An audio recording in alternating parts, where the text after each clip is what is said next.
Hello, welcome to everydayhdr.com. My name is Blake Rudis, and today I'm going to continue on with episode 2 of haloing in HDR. I did episode 1 last week. If you want to go ahead and type that in YouTube, you can look for Halos and HDR episode 1, and it should come up. Or you can go to the Everyday HDR channel and just go back 1 week from this one. So what I want to discuss here today, last week I discussed how to avoid halos altogether after I had received a question from somebody about how to fix halos. Well, I was kind of going with the cop-out first by telling you, hey, if you don't want halos, just avoid them altogether. That was the first process. Now, but what could happen is maybe you process this photo and you don't have the source images and you can't go back and re-record them. There is one way to fix them that way, and there's also another way to fix it while bringing the source images back in. So if you do have the source images, which I always say at least keep one of the source images after you've tone mapped your images. I keep all 4 or 5, whatever I use, but at least keep one. So the first way we're going to look at is, let's say you did not have your source images to go after. This is not the best method in the whole world to use, but it works. So this image has some haloing in it, and you can see it right around the top of the barn. It's around the barn, completely around the barn, a little bit over here. Not a whole lot of haloing, but still some haloing. So what I'm going to do is I'm going to press Control and spacebar. That's Command and spacebar for anyone using a Mac, and that's going to bring up my magnifying glass. If I click the left mouse and drag forward, it's going to zoom out, and if I click and drag the left mouse and pull it backwards, it's going to zoom in. So what I want to do is not zoom in. This is a surprising thing with halos, is that you don't want to zoom in when looking for halos. You want to zoom out, because HDR images look absolutely horrible as a thumbnail. Even a well-processed one looks horrible as a thumbnail. It's because there's a lot of stuff going on there, and it's really hard to see in that small photo. So the best way to tell where your haloing is happening is to go ahead and press that Control spacebar or Command spacebar on a Mac, and click and drag. And click and drag that mouse forward. Now look what's happening there. You can see those halos right here around the barn. It's much more evident when as a thumbnail. Go ahead and try it sometime. So what I want to do is fix that first. What I'm going to do is go ahead and hit the quick selection tool, make that a little bit larger, and go ahead and select my sky. Alright, sky is selected. Now I want to hit refine edge. And when I refine the edge, what I want to do is I want to keep my plus sign on the side of the sky. So keep your plus sign above all the rest of the stuff. See how I keep the plus sign predominantly? Basically I want the bulk of the tool to be on the sky. Alright.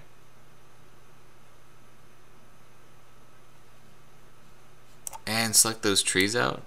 Just go ahead and kind of go over them with that refine edge tool, and it should do a pretty good job of pulling those out. Okay, now press OK. Now what this is going to do for us is it's going to create a selection of the sky. Now if you click on the adjustment layer and go to curves, it disappears. But it doesn't disappear and just go away completely. What it's doing is it's creating a mask with the area that you want selected.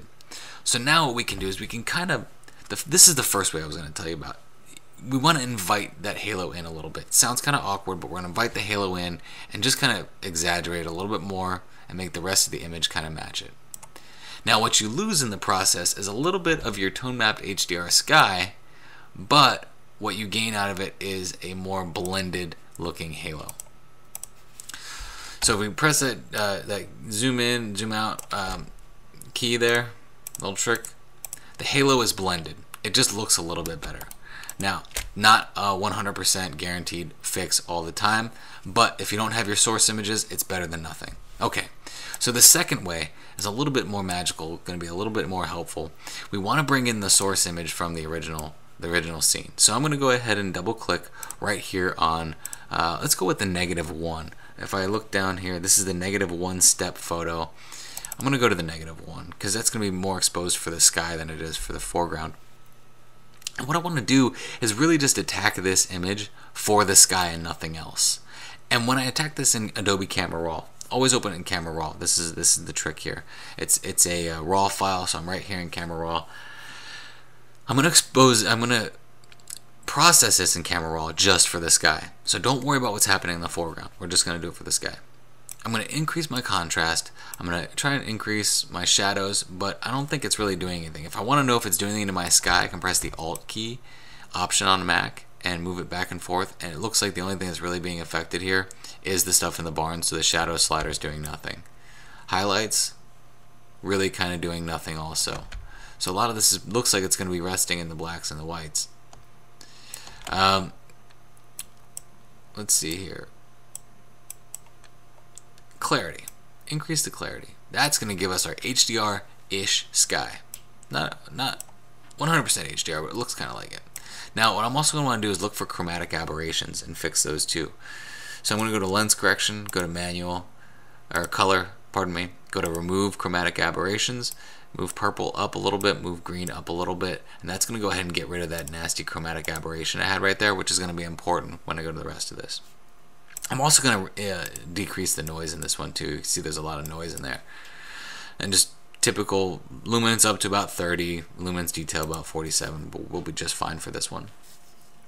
So I'm going to open this image straight up into Photoshop, and with the Move tool selected, I'm going to go ahead and click anywhere on this source image, press and hold Shift, and move it over to my original image,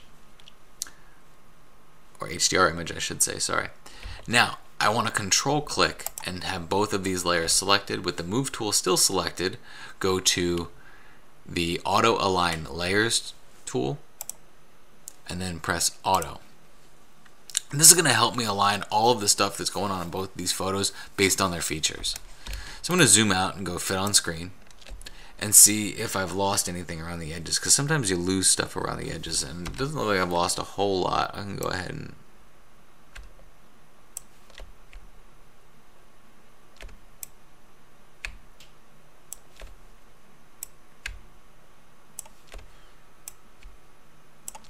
okay, just around the edges to make sure that the image didn't blow up a little bit, because sometimes it does when you reduce the chromatic aberrations like that. So I'm going to unclick this, click on that. Looks like I've got a pretty good match.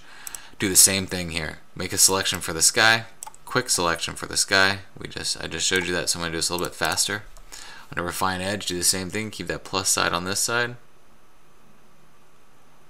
Follow it around.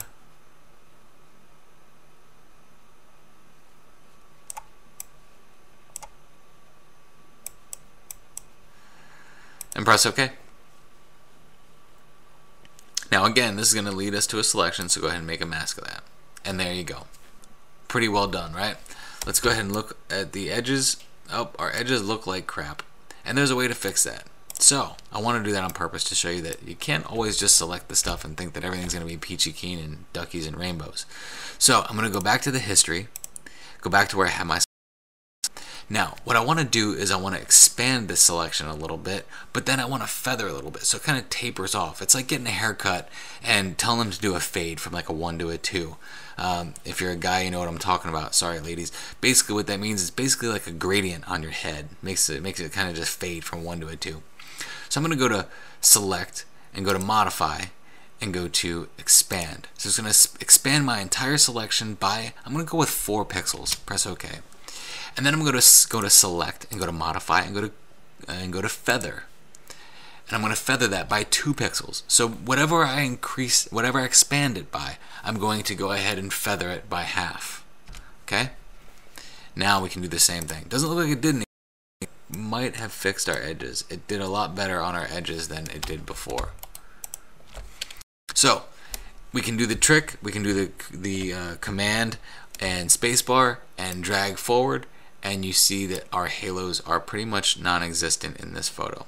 Much better solution to the problem, and I think we have a better sky too. It's much more pronounced, but that leads us to some depth issues that we could fix later in the foreground.